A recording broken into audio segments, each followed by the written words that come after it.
here we are inspecting the cantaloupes, and it's a bit discouraging. This one seems a little bit hard, soft right in here. I don't know what to do with this. This one right here is just kind of like a deflated basketball. Take a look at this. You know, I don't know if it's bad genetics or what you would call it, but this here is a serious problem.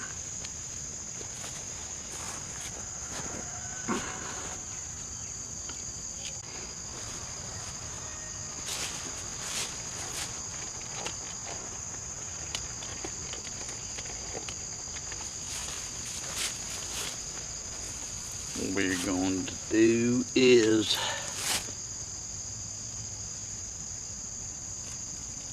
push through the melon.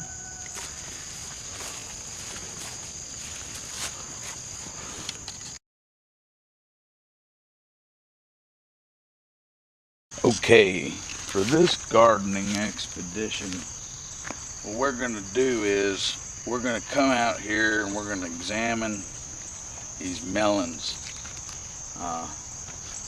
What you're supposed to do is pick them up, roll them around, but look at, oh man.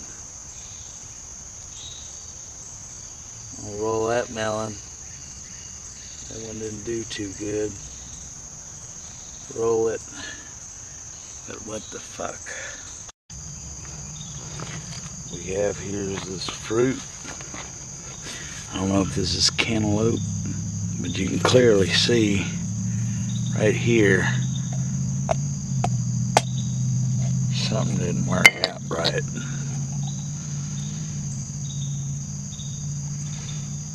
I think that is a cantaloupe.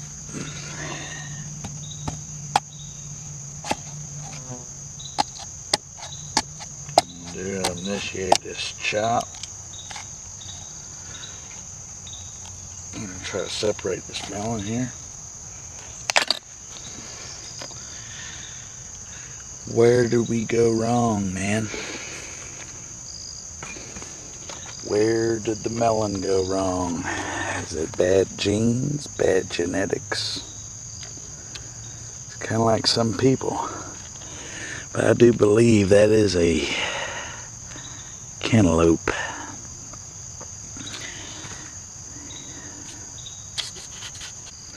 Here we have two melons in decay. I don't know what the deal is. You see it right here. This one's just completely collapsing. Juice, you see it just dripping. It's just rotten from the inside out. This one, you see it connected like a head, like a little body in a VR pod. There it is. I think we're going to disconnect that from the pod. What we going to do with this? It is up and it is out this morning. You can see this segmented earthworm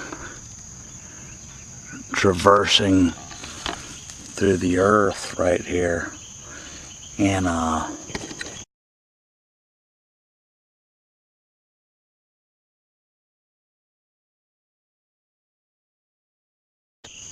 get them like this.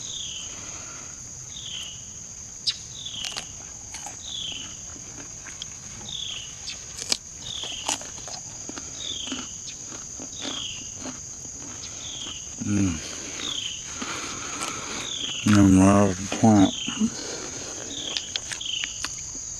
This is a compost bin. It's difficult to run the compost. We don't have an operational tiller. So we are experiencing with the compost.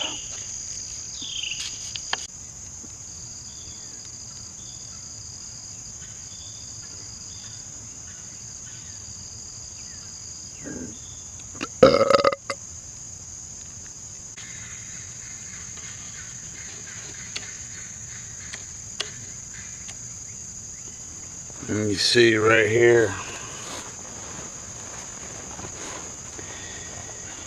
it is in a pretty wicked, bad shape.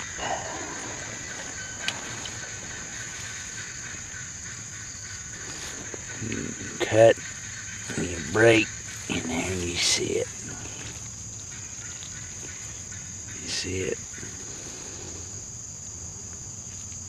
It's just decaying. It's breaking apart. The cell walls in it are separating by their own. It's just they put so much shit in there. The cell walls are just breaking apart on their own and just turning to mush.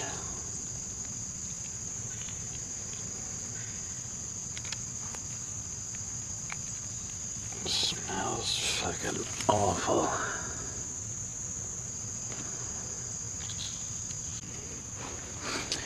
And you see this sample here. It's a soft spot right here. It's about so soft a cricket could break it. See that? Now this one, so far, wow, that feels like it's a good melon. It's solid, it's hard.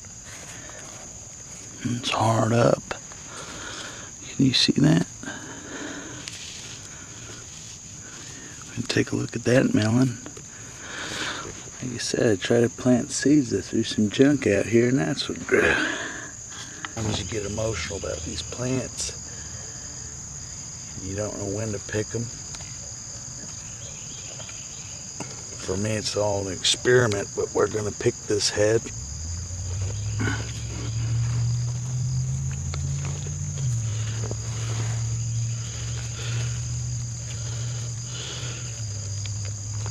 Try to pull it straight up out of the root of the earth, because I like to examine a specimen. It looks like there's some root rot.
You see some of these here are just rotten. And I don't know what you can do. Step on them and you see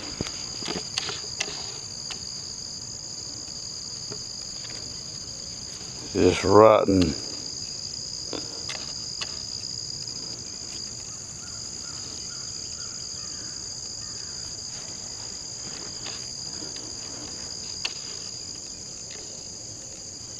a dead basketball.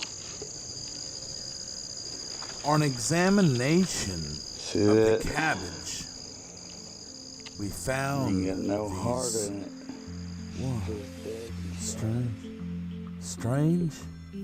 strange bugs. These are the harlequin beetles. Now, harlequin beetles go by the scientific name of Mergantia histrionica Han, or Insecta Hemiptera pentatomidae. Now, these bugs, even though they are beautiful, they will wreak hell on your cabbage. And during this whole quest of gardening, I've been questioning, what is organic versus store-bought? And, there's a lot of rumor going around that our vegetables are plastic. They're made out of plastic. And I don't like to believe that. So I grew my own, and these ones right here, they just, I don't know, man. They really got ate up out there. And you can see these beetles right here, these harlequin bugs. There's so many different variables you need to look at when you're doing gardening, like borers, worms, aphids. It's really wicked, and it's a sacred art, and there's a lot of it that's not completely understood. So in this case, we ran this thing, and I tried to humanely locate and extract these beetles and see what you could expect from one crop of cabbage.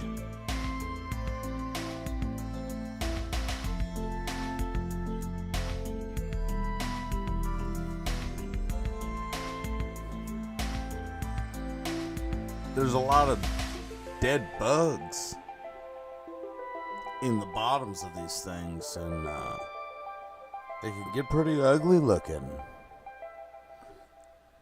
I hate to look at my plant like that, but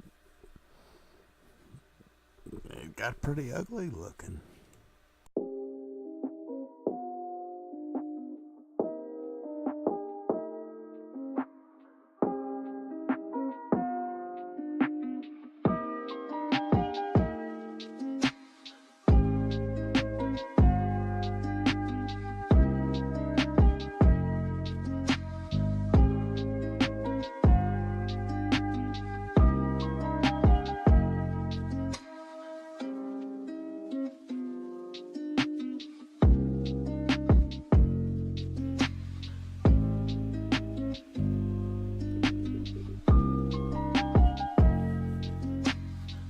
It don't look nothing like store-bought. And it leads me to think, why does store-bought look so perfect? They spray those chemicals all over them, and they just come out like it's like a 3D print. You plant one of these in the ground, and it just, you get to really start looking at it in a scientific way it almost warps your mind when you think about how a plant really works and you watch it grow. It's really hard to wrap your head around, and you see little things like this, and Rounding up these bugs was one hell of a problem. We tried to keep them in a humane detainment center. And some of them would break free. You bring it right in, and you just have to get these bugs up and corral them and detain these beetles and see how they do.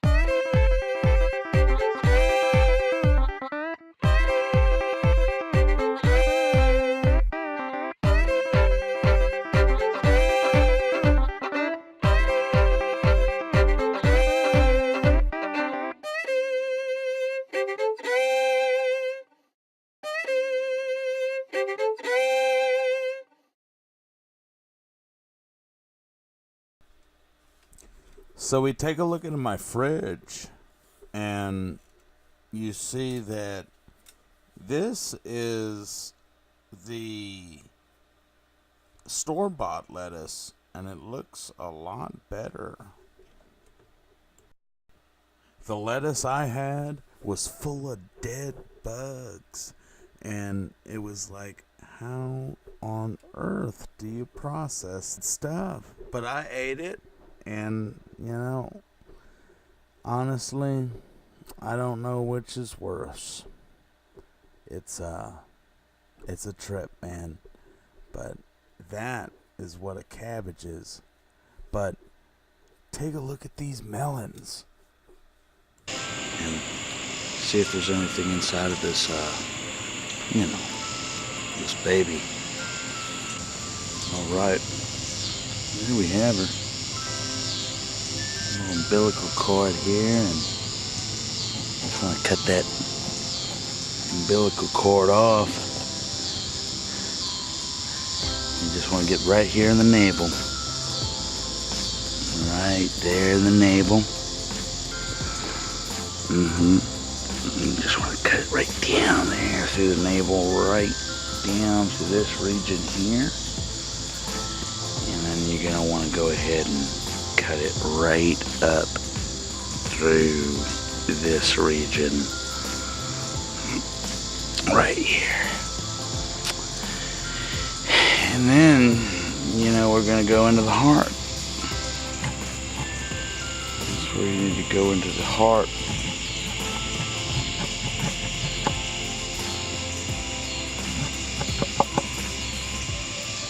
You can smell it right now. Really have it. And this is fabulous. I've been kind of scary about this, and if you'll notice in the series,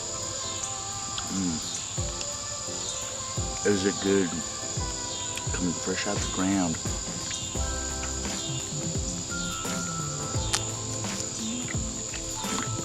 In theory, you have an unlimited supply of cantaloupe. And could be even better each year, depending on I forget what it's called, it's the hardiness index. How hardy even if these are some crazy, wicked, radioactive, store-bought seeds, they'll, in theory, hopefully, grow up and become more resilient in the,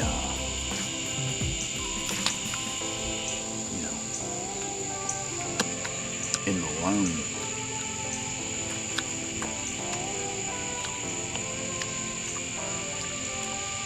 It's good.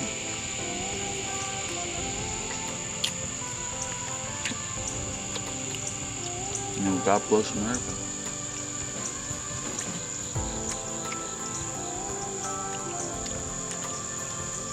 And cantaloupe.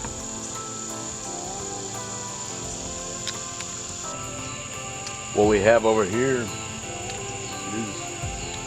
the compost piles. You'll see here some dirt. Not the dirt we necessarily want, but where we've had a little pile of it. And every once in a while I get some and I put it inside of my little wheelbarrow here that I bought.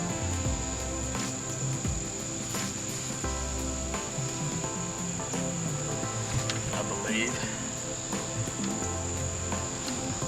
And I turn it every once in a while. And you see it really smells. But there it is. On this particular loam,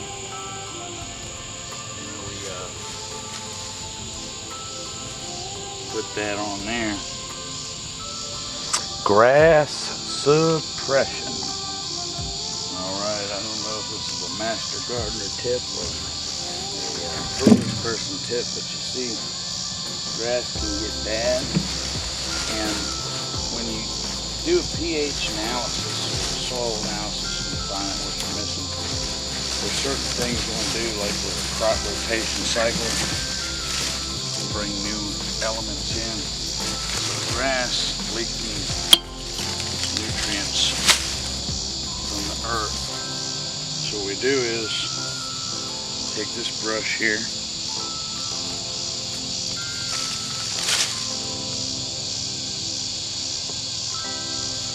and these holes, you see these holes right there?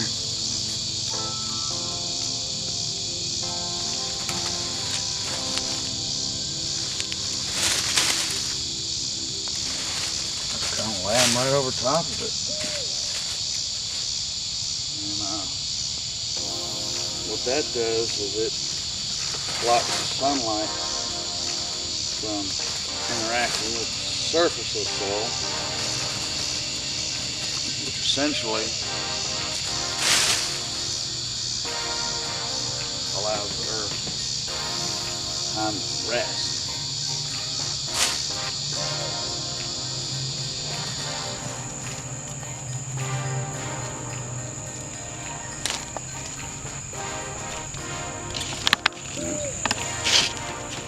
You'll see right here,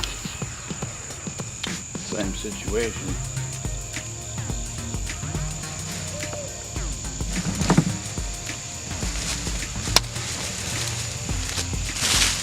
Now we've got an above ground compost heap. This wasn't described. We are in an absence of yard tools. I do not have the tools or the time to either build a pit compost heap or a box compost. So we're improvising with the wheelbarrow, and even now experimenting even more with the implementation of less ambient light and increased radiation on the,